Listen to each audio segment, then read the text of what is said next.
আকাশবাণী কলকাতা গ্রামীণ সংবাদ পড়ছি দেবব্রত মণ্ডল। রাঙাপানি স্টেশনের কাছে আগরতলা শিয়ালদা ডাউন কাঞ্চনজঙ্ঘা এক্সপ্রেস মালগাড়ির ধাক্কায় মৃতের সংখ্যা বেড়ে হয়েছে 10। উত্তরবঙ্গ মেডিকেল কলেজ হাসপাতালে সকালে 6 বছরের এক শিশুর মৃত্যু হয়। স্নেহা মণ্ডল নামে ওই শিশুটি বাবা মায়ের সঙ্গে মাটিগাড়ায় মামার বাড়ি এসেছিল। কাঞ্চনজঙ্ঘা এক্সপ্রেসের মালদায় চাচলের বাড়িতে ফিরছিল সে। হাসপাতালের চিকিৎসক ও মেডিকেল কলেজের ডিন ডাক্তার সন্দীপ সেনগুপ্ত জানিয়েছেন, অনেক চেষ্টা করেও বাচ্চাটিকে বাঁচানো যায়নি। এদিকে উত্তর পূর্ব সীমান্ত রেলের কমিশনার অফ রেলওয়ে সেফটি জনক কুমার গড় দুর্ঘটনাস্থল ঘুরে গেছেন। রাঙাপানি স্টেশনের কর্মীদের জিজ্ঞাসাবাদও করেছেন তিনি। সিগন্যালিং এবং রেলওয়ে ট্র্যাকিং ব্যবস্থায় গোলযোগের কারণে এই দুর্ঘটনা কিনা, কি করে দুটি ট্রেন এক লাইনে পরপর চলে এলো, তদন্তের আগেই মালগাড়ির চালকের উপর দোষারোপ করা হচ্ছে কেন, সাংবাদিকদের এইসব প্রশ্নের জবাবে শ্রী গর্গ বলেন, স্বয়ংক্রিয় সিগন্যাল ব্যবস্থা যদি কাজ না করে সেক্ষেত্রে নির্দিষ্ট পদ্ধতি মানতে হয়, তদন্তেই সবকিছু পরিষ্কার হবে। উত্তর 24 পরগনার টিটাগড় স্টেশন সংলগ্ন 9 নম্বর রেলগেটের কাছে 1 নম্বর প্ল্যাটফর্মের দিকে আজ রেল লাইনে ফাটল দেখা গেলে ট্রেন চলাচল ব্যাহত হয়। লাইনে কাজ করার সময় এই ফাটল লক্ষ্য করেন শ্রমিকরা। রেল কর্তৃপক্ষের কাছে সেই খবর পৌঁছতেই দাঁড় করিয়ে দেওয়া হয় মাঝেরহাট ব্যারাকপুর লোকাল। দ্রুত শুরু হয় মেরামতির কাজ। এখন ওই লাইনে ট্রেন চলাচল শুরু হয়েছে।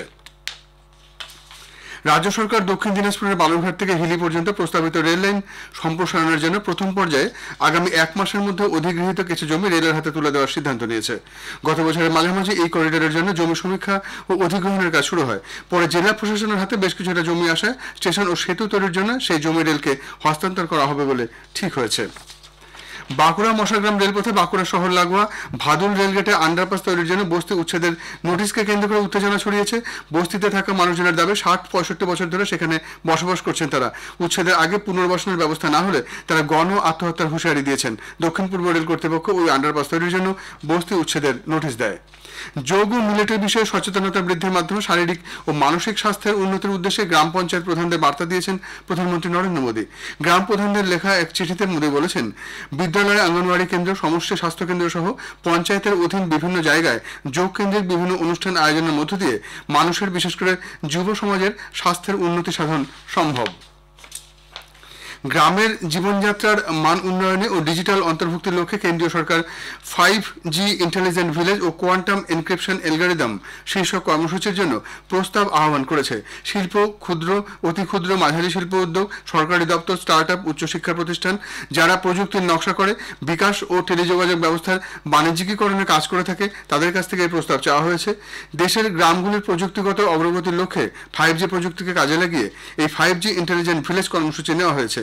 কোয়ান্টাম ইনস্ক্রিপশন অ্যালগরিদম কর্মসূচিতে কোয়ান্টাম মেকানিক্স প্রযুক্তির সহায়তায় ডিজিটাল যোগাযোগ চ্যানেলগুলির উন্নতি সাধন করা হবে।